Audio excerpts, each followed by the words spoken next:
Bro, bayangin lo bangun pagi, buka berita, dan kepala langsung panas bukan karena kopi, tapi karena harga emas dunia nongkrong di level $4.600 per ons, sementara perak nyelonong ke $94 per ons. Gua bukan lagi ngomong grafik cantik di layar Bloomberg, tapi realita yang bikin dompet, banyak orang Indonesia mendadak terasa lebih tipis, lebih berat, atau malah dua-duanya. Angka segede ini bukan sekadar mahal, ini sinyal keras bahwa ada sesuatu yang lagi retak di sistem global.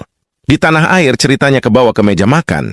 Emas fisik di Indonesia kebaca di kisaran 2,7 juta rupiah per gram, perak tembus sekitar 27 ribu rupiah per gram. Buat yang biasa nabung receh emas tiap bulan, ada rasa bangga yang malu-malu, kayak abis lari jauh tapi ngos-ngosan. Buat yang belum punya, rasa kaget bercampur bingung, ini mau nyusul atau pasrah nonton dari pinggir lapangan. Gua mau jujur bro, kenaikan barengan emas dan perak itu jarang terjadi tanpa sebab besar. Biasanya mereka kayak dua saudara yang ribut, satu naik yang lain santai. Tapi kali ini mereka kompak. Itu tanda pasar lagi takut. Bukan takut setan, tapi takut uang kertasnya kehilangan makna. Ketika ketakutan itu muncul, manusia lari ke benda yang bisa dipegang, ditimbang, dan dirasa beratnya di tangan. Coba lo tarik napas, kita bawa ke kehidupan sehari-hari. Ini kayak hujan gede tiba-tiba semua orang refleks cari atap. Emas dan perak itu atapnya. Ketika suku bunga global goyah, utang negara menumpuk, dan konflik geopolitik bikin jalur dagang deg-degan, investor besar sampai ibu-ibu arisan sama-sama mikir, simpan di mana yang aman. Jawaban klasiknya selalu balik ke logam mulia. Di pertengahan video nanti, akan gua kupas tuntas akankah harga emas dan perak sampai ke titik harga yang membuat masyarakat Indonesia geleng kepala? Kalimat itu gua lempar bukan buat nakut-nakutin, tapi karena rasa penasaran itu nyata di lapangan. Gua dengar sendiri cerita orang yang nanya, ini beneran atau cuma mimpi mahal sesaat? Pasar global sekarang kayak ruang tunggu rumah sakit, semua tegang, semua nunggu hasil. Bank sentral dunia main tarik ulur kebijakan moneter, inflasi belum jinak, pertumbuhan ekonomi jalan pincang. Uang yang dulu nyaman parkir di instrumen berisiko, sekarang pindah ke tempat yang dianggap lebih tenang. Emas dan perak kebagian limpahan arus itu dan harganya melonjak tanpa basa-basi. Indonesia nggak bisa pura-pura kebal. Kita impor harga bro, bukan cuma barang. Ketika dolar global menguat, rupiah ikut ngerasain. Jadi walau emasnya sama, angka rupiahnya bisa bikin melongo. Nah ini bukan salah pedagang, bukan juga akal-akalan, tapi konsekuensi dari posisi kita di peta ekonomi dunia yang saling terhubung. Buat kelas menengah perasaan campur aduk. Tabungan emas naik nilainya, tapi harga kebutuhan juga ikut merangkak. Ada rasa aman sesaat, tapi di belakangnya ada was-was soal daya beli. Buat UMKM, biaya bahan baku yang terikat impor bisa naik, sementara konsumen mulai mikir dua kali sebelum belanja. Efeknya pelan, tapi kerasa. Yang menarik bro adalah emosi kolektifnya. Ada yang bangga karena keputusan lama terasa benar. Ada yang takut karena merasa tertinggal. Ada yang berharap ini jadi jalan keluar dari ketidakpastian. Dan ada juga yang spekulatif matanya berbinar lihat peluang cepat kaya. Semua emosi itu valid, tapi semuanya lahir dari sumber yang sama, ketidakpastian global. Di titik ini, gua pengen lo sadar satu hal. Ini bukan cuma cerita grafik naik dan angka fantastis. Ini cerita tentang cara dunia bergerak, tentang rasa aman manusia, dan tentang bagaimana keputusan besar di luar sana nyentuh hidup kita yang sederhana di sini. Pegang itu dulu di kepala bro, karena dari sini ceritanya bakal makin dalam. Kalau lo tarik benang merahnya lebih dalam bro, kenaikan emas dan perak barengan itu bukan kebetulan kosmik. Ini kayak dua alarm yang bunyi bersamaan di rumah berbeda, artinya ada masalah di jaringan listriknya. Pasar global lagi kirim sinyal bahwa kepercayaan ke sistem keuangan mulai aus. Bukan runtuh, tapi aus pelan-pelan. Dan ketika kepercayaan aus, orang cari pegangan yang paling tua dan paling terbukti. Emas itu ceritanya soal perlindungan nilai, sementara perak punya dua muka, sebagai pelindung nilai dan bahan industri. Jadi saat perak ikut naik kencang, itu sinyal ganda.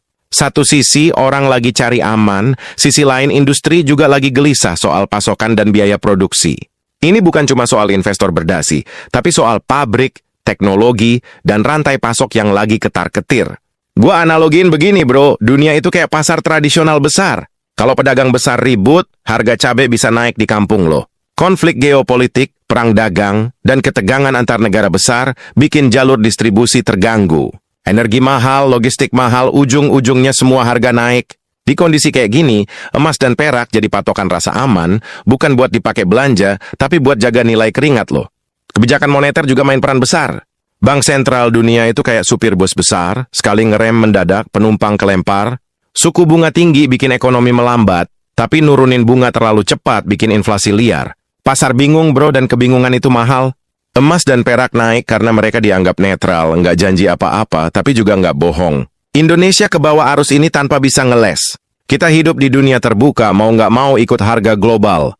Rupiah boleh stabil, tapi kalau tekanan eksternal gede, efeknya tetap kerasa. Makanya harga emas di sini bisa tembus 2,7 juta per gram. Bukan karena orang Indonesia tiba-tiba rakus emas, tapi karena dunia lagi nggak baik-baik saja. Buat orang yang udah nabung emas dari lama, ada rasa puas yang sulit dijelasin. Kayak punya payung sebelum hujan, terus hujannya beneran deres. Tapi di sisi lain, muncul rasa takut juga. Takut harga terlalu tinggi dan semua orang jadi panik. Ketika banyak orang panik, pasar bisa makin liar dan itu nggak pernah sehat. Buat yang belum punya emas, dilema makin kerasa. Masuk sekarang takut kemahalan, nggak masuk takut makin jauh ketinggalan.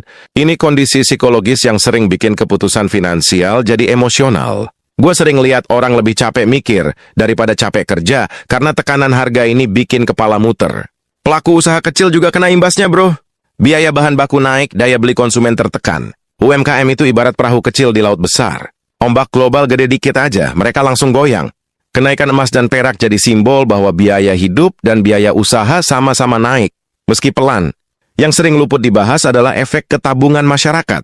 Orang mulai mikir, nabung di mana yang aman. Deposito kalah sama inflasi, usaha lagi berat, properti mahal. Emas dan perak jadi topik obrolan warung kopi, bukan lagi cuma di seminar investasi. Ini perubahan budaya finansial yang terjadi diam-diam. Di titik ini bro, yang penting bukan cuma ngerti kenapa harganya naik, tapi ngerti kenapa emosi orang ikut naik. Takut, berharap, waspada, semua campur jadi satu. Dan dari campuran emosi itu, lahir keputusan-keputusan yang bakal nentuin kondisi ekonomi kita ke depan, tanpa kita sadari. Yang bikin situasi ini makin pelik bro, adalah fakta bahwa emas dan perak sekarang bukan cuma soal investasi, tapi soal identitas rasa aman. Di kepala banyak orang Indonesia, emas itu simbol kerja keras orang tua, simbol tabungan masa depan, simbol sesuatu yang bisa diwarisin. Ketika harganya melonjak setinggi ini, emosi yang muncul bukan cuma senang atau kaget, tapi juga refleksi tentang apakah hidup makin mahal atau nilai uang yang makin mengecil. Gue sering dengar cerita sederhana tapi nusuk. Ada bapak buruh yang bangga karena emas simpanannya naik, tapi di waktu yang sama ngeluh beras, minyak, dan sekolah anak juga makin mahal. Di situ lo bisa lihat paradoksnya. Emas naik bikin rasa aman, tapi kondisi yang bikin emas naik justru bikin hidup makin berat. Ini kayak minum obat yang pahit tapi perlu rasanya campur aduk. Kelas menengah Indonesia ada di posisi paling rawan. Mereka punya sedikit bantalan tapi bukan kebal. Tabungan ada, tapi kewajiban juga numpuk. Harga emas 2,7 juta per gram bikin sebagian merasa menang, tapi sebagian lain ngerasa pintu masuknya makin tinggi. Ada rasa bangga, tapi juga ada rasa takut kalau semua makin di luar jangkauan.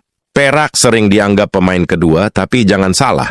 Ketika perak ikut terbang ke kisaran $94 per ons, itu sinyal bahwa bukan cuma investor kecil yang bergerak, tapi juga industri global. Perak dipakai di banyak teknologi, energi, dan manufaktur.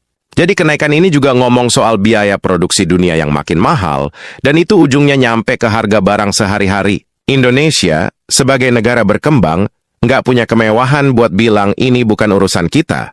Inflasi global itu kayak asap, meski apinya jauh, baunya tetap kecium. Harga logam mulia naik jadi cermin bahwa tekanan inflasi masih ada, dan kebijakan ekonomi harus ekstra hati-hati. Salah langkah dikit dampaknya bisa panjang. Di level psikologis, masyarakat jadi makin waspada. Ada yang mulai ngurangin konsumsi, ada yang tahan belanja, ada juga yang mulai hitung ulang masa depan. Ini bukan kepanikan massal, tapi kewaspadaan kolektif.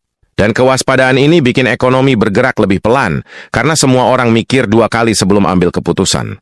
Investor kecil sering ada di persimpangan yang sunyi.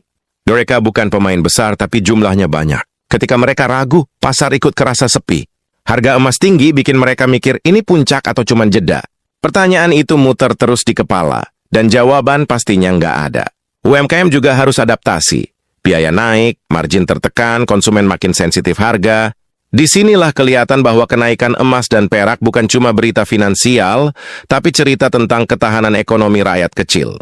Mereka yang fleksibel bertahan, yang kaku bisa kepleset, Yang jarang disadari bro adalah efek ke cara orang menilai uang. Dulu, pegang uang tunai rasanya aman. Sekarang banyak yang ngerasa uang diam itu justru tergerus. Emas dan perak jadi pembanding, bukan cuma aset, tapi tolok ukur kepercayaan ke sistem. Di titik ini ceritanya makin jelas. Nah, ini bukan soal lu kaya atau miskin, punya emas atau belum. Ini soal bagaimana satu fenomena global bisa nyentuh emosi, keputusan, dan harapan jutaan orang Indonesia. Dan dari sini, pertanyaannya bukan lagi soal harga, tapi soal arah yang lagi kita tuju bersama. Di ujung cerita ini bro, gue pengen kita berhenti sebentar. Bukan buat nyimpulin secara kaku, tapi buat ngerasain situasinya dengan kepala dingin. Harga emas di level $4.600 per ons dan perak di $94 per ons itu bukan angka kosong. Itu jejak dari keputusan, ketakutan, dan harapan manusia di seluruh dunia yang saling bertabrakan. Di Indonesia, pantulannya terasa nyata. 2,7 juta rupiah per gram emas dan sekitar 27 ribu rupiah per gram perak jadi topik obrolan keluarga, bukan lagi cuma bahan analis. Ada yang senyum karena tabungannya tumbuh, ada yang diam karena merasa makin jauh dari kata cukup. Semua perasaan itu sah karena kita lagi hidup di masa yang serba nggak pasti. Gua nggak mau bilang ini saat yang tepat buat ngapa-ngapain.